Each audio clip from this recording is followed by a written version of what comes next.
কি করে পারে তারা এই দুধের শিশু, ছোট্ট শিশু মার কাছ দিয়ে আলাদা করে কি করে নিয়ে যেতে পারে? হ্যাঁ, শুনছি খুব বাচ্চা চুরি হচ্ছে, খুব বাচ্চা চুরির উপদ্রব বেড়েছে। তাই বাড়িতে ক্যামেরা বসিয়ে ফেললাম। কারণ বাবু তো ছোট, আর আমাদের মনে যা ভয়, তাই বাড়িতে ক্যামেরা বসিয়ে ফেললাম। এইটুক তো বাবা মা হিসেবে করাটা আমাদের উচিত, তাই না? তো নমস্কার বন্ধুরা, সবাই কেমন আছো? আশা করি সবাই ভালো আছো, আর আমরাও ভালো আছি। আমার নতুন একটি ব্লগে তোমাদের স্বাগতম। দেখতে থাকো, আশা করি তোমাদের ভালো লাগবে। সকালে তো ওইটুক দেখালাম, তারপর আর কোনো ভিডিও করিনি। কাজবাজ এ তো রেগুলার আছেই। এখন সন্ধ্যাবেলা প্রায় ওই 6টা সাড়ে 6টা বাজে। তো আমি এখন রেডি হচ্ছি। কেন রেডি হচ্ছি, কিসের জন্য রেডি হচ্ছি অবশ্যই বলবো। প্রচণ্ড দাঁতে ব্যথা, প্রচণ্ড দাঁতে ব্যথা। দাঁতে ব্যথা বলতে মাড়িতে ব্যথা, আক্কেল দাঁত হচ্ছে। আর এটা হলো কদিন পর পরই না, ওই মাসে 2-3 বার ব্যথা হচ্ছে।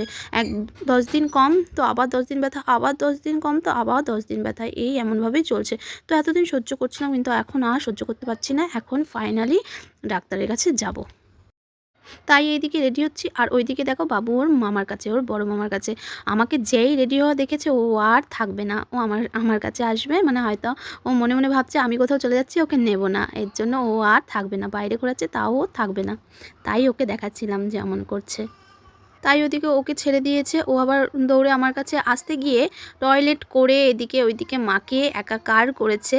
সেটাই পরিষ্কার করে, এই হলো মাদের জ্বালা।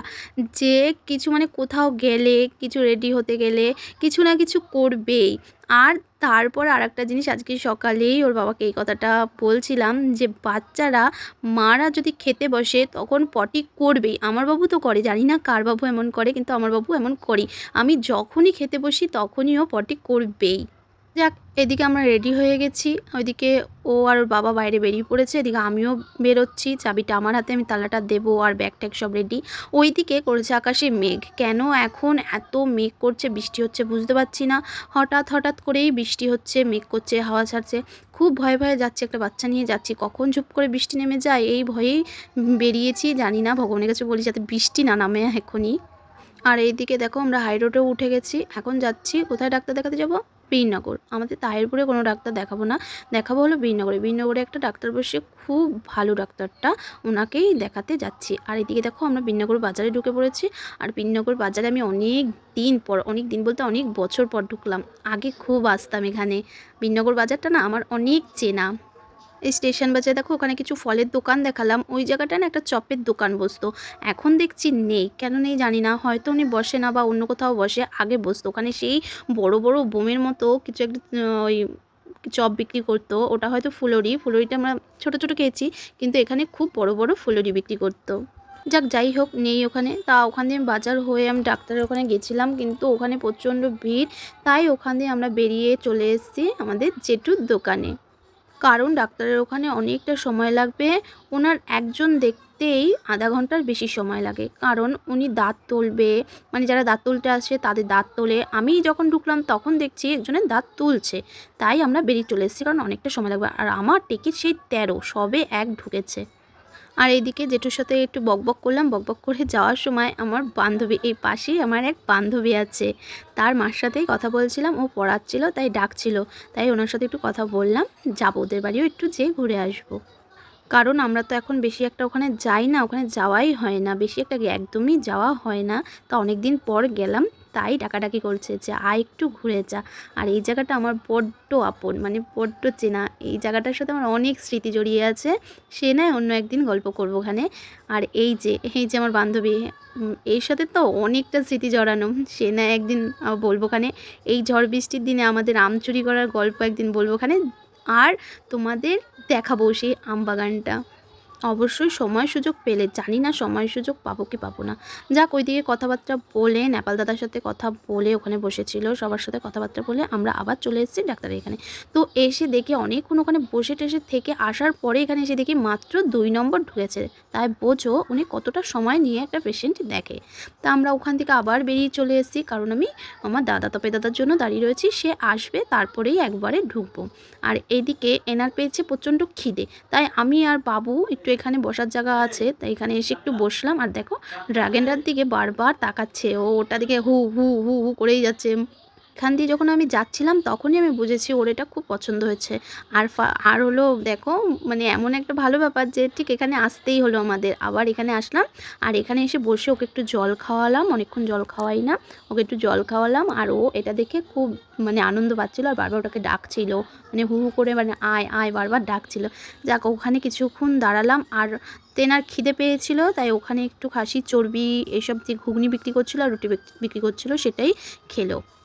তা খাওয়া দাওয়া করে ওখান দিয়ে আমরা চলে এসেছি আবার ডাক্তারের এখানে এসে সেই বসেই রয়েছি। হয়নি এখনও, সবে 2 নম্বর, এখনও বেরায়নি, সবে 2 নম্বর ঢুকেছে, এখনও বেরায়নি।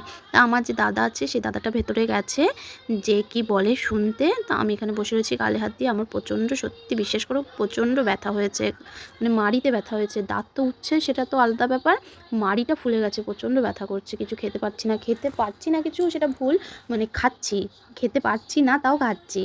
হয়তো ওই খাওয়ার কারণে আমি, যেহেতু আমার বাঁ পাশে ব্যথা, তো বাঁ পাশ দিয়ে আমি বেশি মানে খাবারটা চিবোই, তা বাঁ পাশে যদি হয়তো এর জন্যই আমার বেশি আরও ব্যথা হচ্ছে। যাক ওদিকে ডাক্তার দেখেনি, দাদা কথা বলে ওষুধ নিয়ে চলে এসেছে। কারণ যদি কিছু করার হয় তাহলে উনি ওষুধ না দিয়ে, ওষুধ না খেয়ে উনি কিছু করতে পারবেন, এই জন্য ওষুধটা নিয়ে চলে এসেছে। আবার এই ওষুধটা খেয়ে কালকে আমার আসতে হবে দেখাতে। আর এইদিকে দেখো আমরা চলে এসেছি এই রেস্টুরেন্টটা অনেক দিন হয়েছে ওপেন হয়েছে, কিন্তু আমি আসতে পারিনি। যেহেতু বাবু তখন পেটে ছিল তখন এই রেস্টুরেন্টটা ওপেন হয়েছিল। আর যদি তার আগে হতো তাহলে তো অবশ্যই আসতাম, কারণ আমরা প্রচণ্ড ঘুরতে ভালোবাসি আর এর আগে অনেক জায়গায় ঘুরেছি। আর এই বীরনগরে হয়েছে সেটাই আসবো না, এটা তো হতেই পারে না, অবশ্যই আসতাম। কিন্তু দুঃখের বিষয় তখন আমার আসার কোনো পরিস্থিতি ছিল না। তারপর তো বাবু হলো, তারপর আরও আসতে পারলাম না। তো ফাইনালি আজকে ফার্স্ট টাইম আমি এই রেস্টুরেন্টে আসলাম।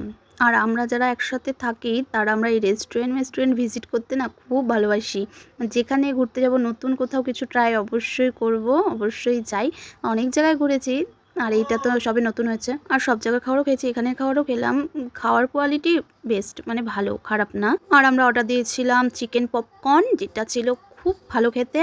আর হলো কুলচা, মশলা কুলচা, আর পনির বাটার মশলা, আর তার সাথে ছিল চিকেন দো পেঁয়াজা। সবকটাই বেস্ট ছিল, কিন্তু দুঃখের বিষয় আমি বেশি খেতে পারিনি, তোমরা হয়তো দেখেছো, কারণ আমার দাঁতে প্রচণ্ড ব্যথা, এর জন্য আমি খেতে পারিনি। যাক ওখান দিয়ে আমরা বেরিয়ে চলে এসেছি। এইদিকে আমি এখন নেব ওষুধ, আর এই ওষুধটা এখান দিয়ে আমি খেয়ে যাব, কারণ যেহেতু বাবু ব্রেস্ট ফিডিং করে তাই আমার ওষুধটা 1 ঘন্টা আগে খেতে হবে। আমি বাড়ি গিয়ে ওকে খাওয়াবো, এই করে আমার ওষুধটা আমার টাইম ঠিকঠাক হয়ে যাবে, এর জন্য এখান দিয়ে আমি খেয়েই একবারে বেরোবো। আর এইদিকে দেখো এই মন্দিরটা আমি যবে দিয়ে দেখছি তবে আমি কখনো এখানে পুজো দেখিনি। এই ফার্স্ট, মানে এই মাসেই হয়তো পুজোটা হয়, এটা হলো চৈত্র মাসেই পুজোটা হয়, তা আজকে দেখলাম। যাক এই গল্প করতে করতেই আমরা এগোই বাড়ির দিকে। আর এই পথ যদি না শেষ হতো তবে কেমন হতো তুমি বলো তো। সত্যি আমার এই বাইকে ঘুরতে খুব ভালো লাগে। তো আজকে এই দেখতে দেখতে বাড়ি আমরা পৌঁছোই। তোমরাও সবাই ভালো থাকবে। আজকের মতো এই পর্যন্তই, আবার দেখা হবে, টাটা।